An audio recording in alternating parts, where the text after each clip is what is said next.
ಜನರೇ, ಯಾವುದೇ ಕಾರಣಕ್ಕೂ ನಿಮ್ಮವರಿಗಾಗಲಿ ಅಪರಿಚಿತರಿಗಾಗಲಿ ಮಾಟ ಮಂತ್ರ ಮಾಡಲೇಬೇಡಿ, ವಾಮಾಚಾರ ಮಾಡಿಸಲೇಬೇಡಿ ಪ್ಲೀಸ್. ಅದು ಪರಿಣಾಮ ಬೀರುತ್ತೋ ಇಲ್ವೋ ಬೇರೆ ವಿಷಯ.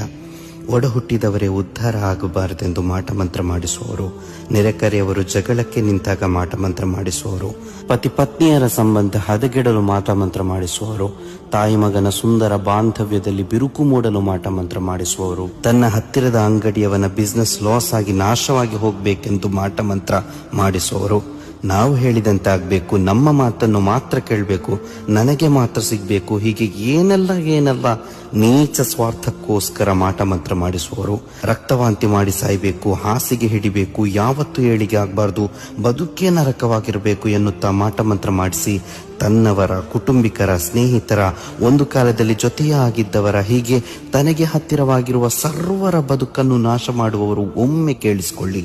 ನೀವು ಆಟವಾಡುತ್ತಿರುವುದು ಮತ್ತೊಬ್ಬರ ಬದುಕಿನಲ್ಲಿ ಮಾತ್ರವಲ್ಲ, ಅವರಿಗೂ ಬದುಕನ್ನು ಕೊಟ್ಟ ಸರ್ವಶಕ್ತ ದೇವನಲ್ಲಿ. ಹೌದು, ಅವನು ನಿಮ್ಮನ್ನು ಆಟವಾಡಿಸುತ್ತಿದ್ದಾನೆ, ನಿಮಗೂ ಸಮಯವನ್ನು ಕೊಡುತ್ತಿದ್ದಾನೆ. ಅದೆಲ್ಲವೂ ಅವನ ಪರೀಕ್ಷೆಯಷ್ಟೇ.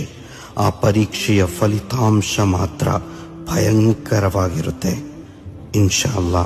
ಜನರೇ, ಯಾವುದೇ ಕಾರಣಕ್ಕೂ ನಿಮ್ಮವರಿಗಾಗಲಿ ಅಪರಿಚಿತರಿಗಾಗಲಿ ಮಾಟ ಮಂತ್ರ ಮಾಡಲೇಬೇಡಿ.